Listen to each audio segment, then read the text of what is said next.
Olá, pessoal.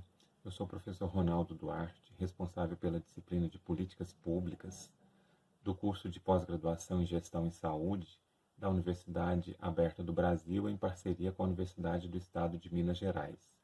O objetivo desse vídeo de hoje é da gente fazer uma síntese, do conteúdo que a gente estudou agora, na unidade 1 da disciplina. Eu sei que esse vídeo chega até vocês, num momento em que a avaliação dessa etapa inicial, inclusive, já ocorreu, mas eu achei importante de fazê-lo em função de que esse material, o conteúdo dessa unidade 1 agora, ele vai ser fundamental para a gente compreender, as próximas etapas da disciplina. E eu acompanhei pelos fóruns de discussões, quando a proposta era que vocês resgatassem alguns conceitos e colocassem ali para debater com os colegas e fazer uma discussão. Eu acompanhei a postagem, nos fóruns, e eu vi que houve uma discussão bacana, pelo menos pela maioria de vocês, em que deu para perceber que vocês tiveram uma boa compreensão, desses conteúdos que são fundamentais, para a gente compreender o que é a política pública, para a gente compreender, num segundo momento, a, as formas de análise dessas políticas públicas e principalmente também compreender, a participação social e popular, a importância da participação social e popular nesse processo de construção da política pública, né? Então a ideia do vídeo hoje é essa. Bom, entre os diversos conceitos que a gente viu agora na unidade 1, eu destacaria aqui o conceito, de sociedade, em que a autora vai dizer que a marca da sociedade é a diferenciação social. Essa diferenciação social, ela vai se dar, como a gente viu na apostila, muito em função, de a sociedade ela ser composta, ela ser constituída por uma diversidade muito grande de atores sociais, de indivíduos que cada um a seu modo vai apresentar suas necessidades e seus interesses. A forma com que essas pessoas, que compõem a sociedade, vai lutar pelos seus interesses é que vai definir, padrões de interação social. A autora destaca três padrões: cooperação, a competição e o conflito. E destacando desses três, o conflito, ela vai dizer que há duas formas, dos atores sociais que compõem uma sociedade resolver o conflito. Ele vai se dar pela forma da coerção, que é através da força bruta, da força muitas vezes usada, inclusive a prática da violência, inclusive física, E uma outra forma de resolver o conflito é através, da atividade política. E essa atividade política, que é o que nos interessa aqui, principalmente para a disciplina, é uma forma de que as pessoas vão estar resolvendo os conflitos a partir de um padrão de negociação, de conversação, de combinados entre elas, de sentar para negociar e para resolver, através da palavra, os seus conflitos. Isso vai se dar, em toda a estrutura da sociedade, seja na relação de um vizinho com outro vizinho, seja na relação da gente enquanto cidadão com a instituição, seja na relação entre as instituições, seja na relação da gente com o Estado, enfim. A atividade política ela vai ser útil, para a gente resolver de forma pacífica os conflitos apresentados, pelos atores sociais que compõem a sociedade. Então, a atividade política ela é fundamental, para se resolver de forma pacífica os conflitos. E isso vai ser essencial para a preservação da vida em sociedade, né? E a política pública ela é decorrente, ela é derivada, desse processo de resolução pacífica dos conflitos. Ou seja, a política pública, então, ela está diretamente ligada, ela é derivada da atividade política. Mas a atividade política é uma coisa e política pública é outra coisa. E é fundamental que a gente compreenda, né, o que, que é um e o que, que é outro. Então, resgatando, né, se a atividade política é a resolução pacífica dos conflitos, né, apresentados pela interação social entre os diversos indivíduos que compõem a sociedade, a política pública, ela, embora seja derivada desse contexto, a política pública ela é uma resposta, né, do Estado a algum tipo de demanda, né, vocalizado pela sociedade civil de um modo geral. Tá? Então, assim, a política pública nada mais é do que o Estado trabalhando para atender uma necessidade que foi apresentada pela sociedade civil. Vejam, então, se a política pública ela é uma resposta, né, do Estado a uma demanda vocalizada pela sociedade civil, a gente tem aí, então, dois elementos que estão completamente interligados, né, para a gente compreender a política pública, que é o Estado e a sociedade civil. E lembrando que a sociedade civil ela é composta por uma gama, né, imensa de atores sociais. Por exemplo, os sindicatos, os movimentos sociais, as associações de bairro, as pessoas individualmente falando, né, os partidos políticos, enfim, é uma variedade bastante grande, né, de atores sociais, sejam eles individuais ou coletivos, e cada um a seu modo defendendo e apresentando interesses bastante particulares. E o mesmo ocorre com o Estado. O Estado também é bastante diversificado, né, na composição dele. Então, por exemplo, os políticos que são eleitos, eles compõem o Estado, mas também um técnico que trabalha, né, num serviço estatal, por exemplo, um serviço de saúde, numa unidade de atenção primária em saúde. O técnico que está ali, o enfermeiro, o médico, o assistente social, o psicólogo, ou outro profissional que seja, né, que esteja ali contratado, ele também faz parte do Estado. Do mesmo modo que, às vezes, algum também desses profissionais que estão ali, mas não na condição de contratados, eles estão na condição de concursado, eles também compõem o Estado. Então, o Estado também, a composição interna dele, né, do ponto de vista das pessoas que o compõem, é bastante diversificado. E, igualmente, cada um desses atores sociais vão defender os seus interesses, né, bastante específicos.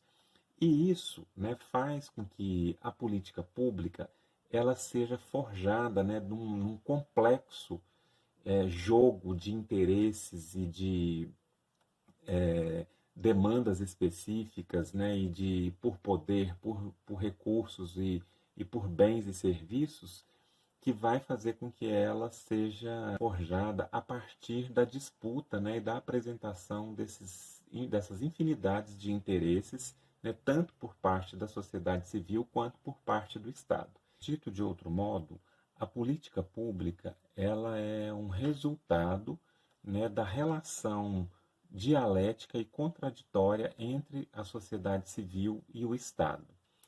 E nessa perspectiva, né, de a gente pensar a política, de pensar a política social, ela é importante porque aí a gente pressupõe que a sociedade civil ela é parte integrante, né, do processo de formulação de constituição, né, e a gente vai ver depois de avaliação e de implementação e de monitoramento, né, das políticas públicas.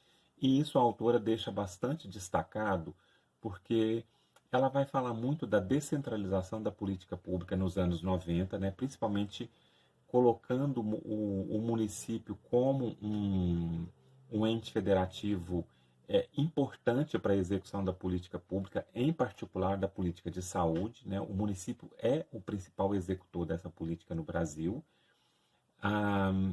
além de ele contar com alguns elementos, alguns equipamentos sociais, alguns dispositivos sociais que são previstos na Constituição Federal Brasileira, né, de 1988, que são os conselhos gestores das políticas públicas e as conferências também, né, relacionadas às políticas públicas, além do conceito, né, da ideia das redes, né, que a autora traz para a gente na unidade 1.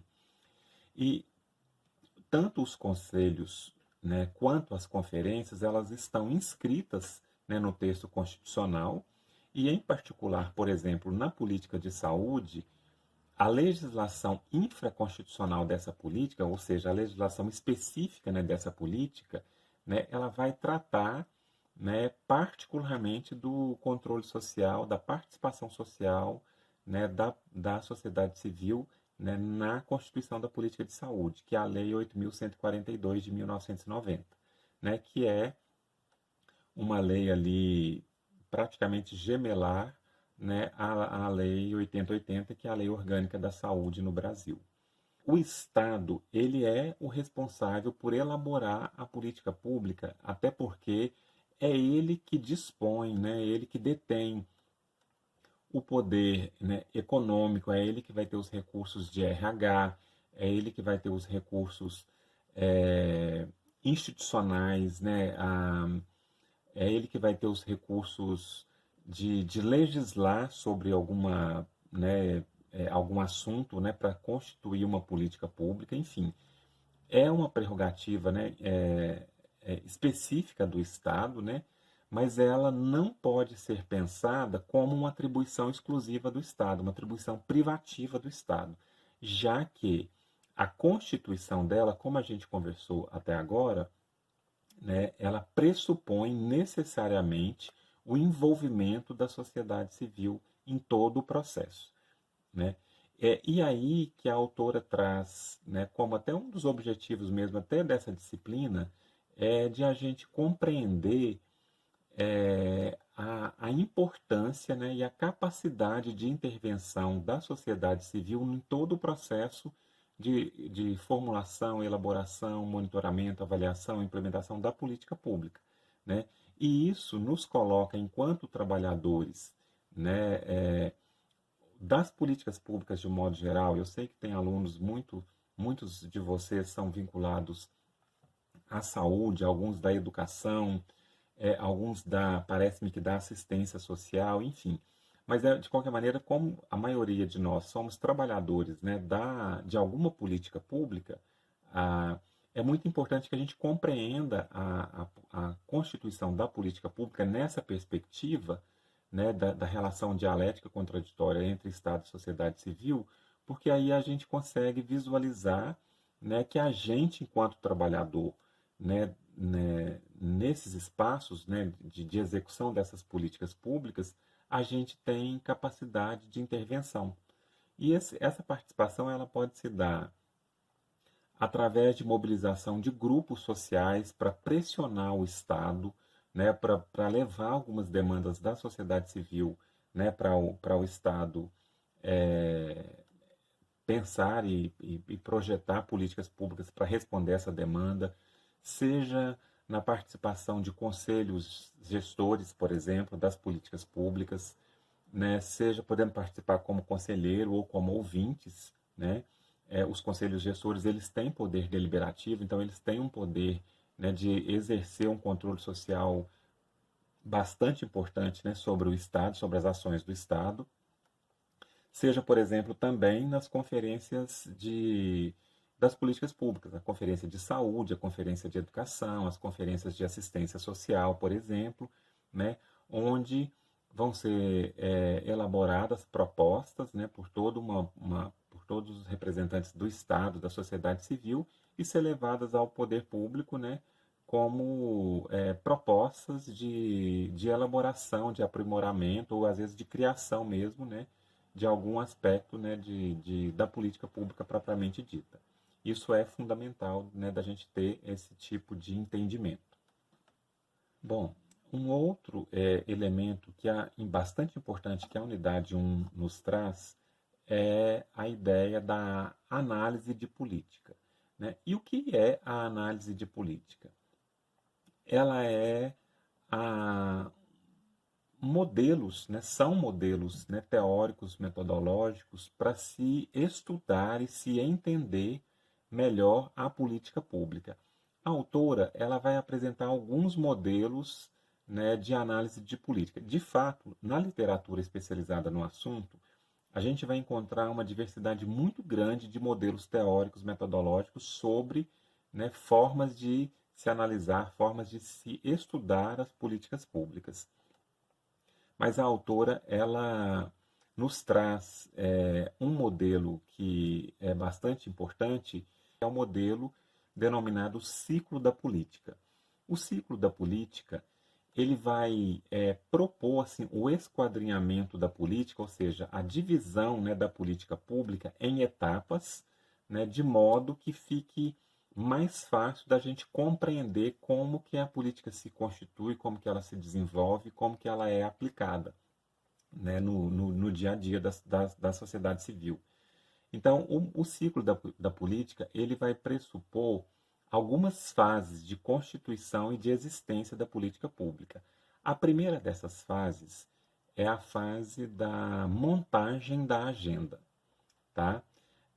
Que é quando a sociedade civil, né, os grupos de interesses, né, localizados na sociedade civil, eles vão demandar do Estado, né, eles vão vocalizar demandas para o Estado, e o Estado, uma vez que ele vai ouvir essas demandas e ele entender que são demandas, são dignas, digamos assim, né, dele intervir, ele vai colocar isso na agenda de governo, né, para que seja, né, numa fase seguinte, que é a fase de tomada de decisão e de formulação da política propriamente dita, né, para que a política seja formulada, né?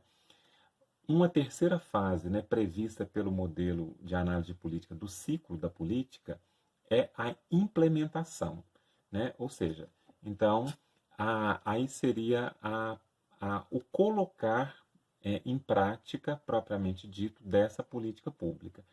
E uma outra fase, né, mais no final do processo do ciclo, é a fase da avaliação e do monitoramento. Pessoal, então eu concluo aqui a minha proposta, né, com esse vídeo, que é de fazer uma síntese bem geral de tudo que a gente viu nessa unidade 1, né, e o detalhamento, né, de cada uma dessas fases, né, previstas pelo ciclo da política será um material de estudo, né, da unidade 2. Né, e isso é um material, então, para a gente estar conversando num próximo vídeo. Tá? Obrigado, um abraço a todos.